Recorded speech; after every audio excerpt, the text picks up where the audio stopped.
Ky është Azdreni, e shoh shumë rrallë dhe sot ka vendosur që të na çojë në Durrës, në plazh, por nuk e di nëse do të na kthej përsëri në Tiranë. Pra, do të na dalin 10.000 lekë të reja për të kaluar një ditë plazhi. Qëndroni këtu ta zbulojmë bashkë.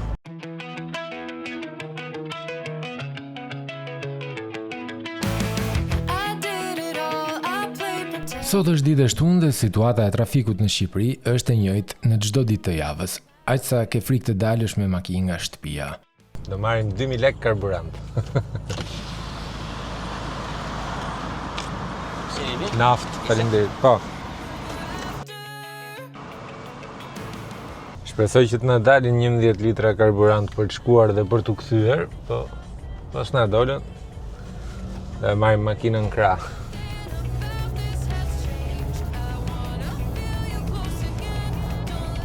Merë është në fakt 38 km një orë, sikur me ecë në kom.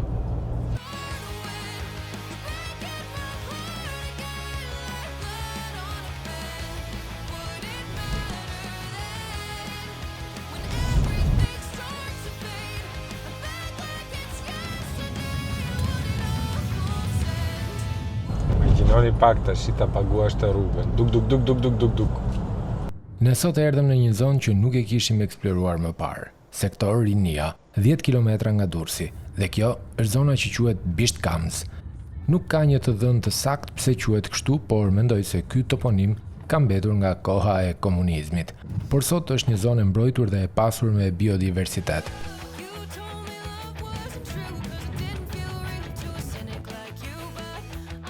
Sipas vendimit të Këshillit të Ministrave që e ka shpallur këtë zonë pejsazh të mbrojtur, këtu janë vrejtur flamingo, pelikani kaçurel, dhelpra apo dhe breshka uji. Ivanka, meqense Zvërneci ka ngjallur polemika dhe protestat, kam gjetë një tjetër vend që mund ta blesh.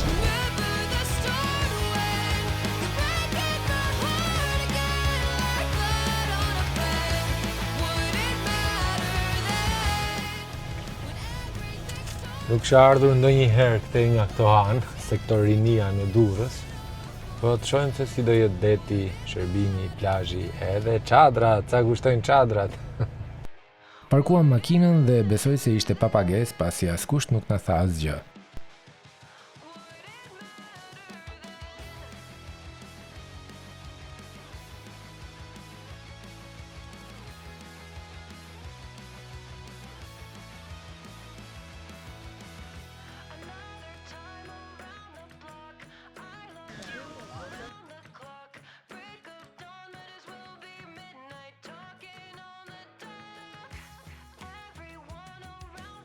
Me njëherë zoom vend në çadra. Plazhi duket i qetë dhe i pastër dhe nuk ka shumë pushues edhe pse në fundjavë, por ndonjëherë më mirë për ne, por jo për biznesin. Kryesisht ishte një plazh që frekuentohej nga familjarë dhe me siguri banorë të zonave përreth, por kishte edhe të huaj të moshuar me aq sa mund t'i dëgjoj. Flisnin italisht.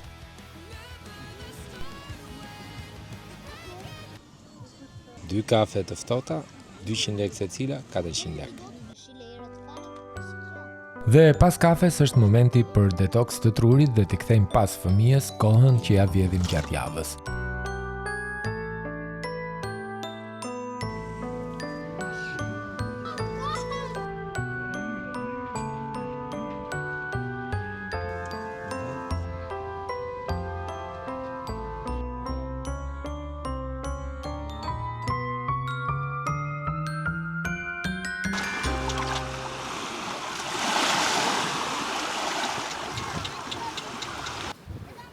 Era e petullave na hapi oreksin dhe tani është orari drekës. Nuk ishte shumë larg nga deti, por ne morëm makinën për të evituar vapën. Siç po ju thoja, më tërhoqi vëmendjen ky restoranti sepse ishte në mes të pishave dhe më ktheu pas në kohë. Ambienti ishte shumë i bukur dhe i freskët, e kishin menduar shumë mirë edhe këtë këndin e lojrave për fëmijë dhe të gjitha ishin me dru, tamam si në pyll. Kjo ishte edhe menyja, çmimet janë të arsyeshme, kishte edhe mish edhe peshk. Në fakt, ne erdhëm për peshk, po kur pash tavolinën ngjitur që kishte porositur të sofrën e gjyshes, mu prish mendja dhe thash porosisim mish. Jo detyrimisht hahet peshk kur vihet në plazh, apo jo?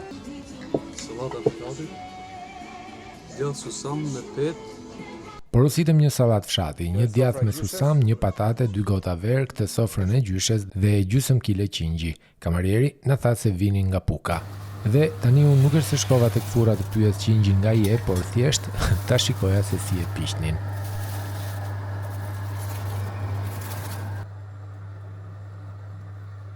Me muzikë shqiptare dhe me freskinë e pishave nuk ka më mirë.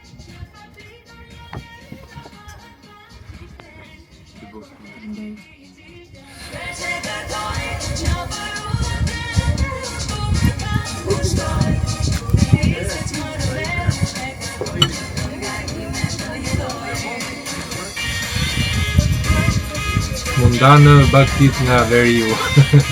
Një shkeci në Lekbibaj dhe një shqingji nga Puka këtu në Durrës. Për të gjitha këto paguam 4.350 lekë. Se pas kam harruar, nuk ju kam treguar makaronat. Mendoj se mbrëmjet këtu duhet jenë më të këndshme pasi pishat përreth dhe dritat i japin tjetër atmosferë. Iku dhe një Skënderbeg. Pas dreke shkuam përsëri në plazh dhe kafen e pasdites e morëm pranë detit.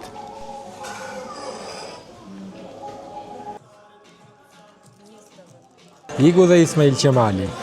Tani do marrin dhe ca rreze edhe pastaj do ikim për në Tiranë, që mos na kapi trafiku.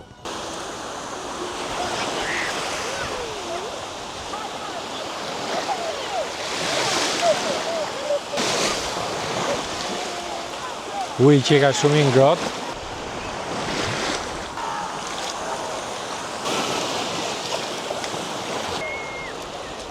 Se mos thoni pasaj që nuk u futet lahesh. Ja. Vëm se ka breg, duhet të ecësh goxha në këmbë dhe të arrish në Itali. Nga Zdreni kemi shpenzuar 2.000 lek për karburant, 700 lek për shezlonët, 400 lek për kafet e paradites, 4.500 lek kushtoi dreka me gjithë bakshish dhe 500 lek kafet e pasdites, që do thot na ka tepruar vetëm mbreti Gent. Dhe ja që mund të pushosh një ditë në Bregdetin shqiptar me më pak se 100.000 lek ose 100 euro. Ne tani nuk e presim dot perëndimin e diellit, sepse atë deu na thret, në Tiranë do të zhvillohet protesta më e madhe qytetare dhe ne do të jemi atje. Por mos harroni bashkë, shihemi në videon e ardhshme të enjtën që vjen me një tjetër vlog.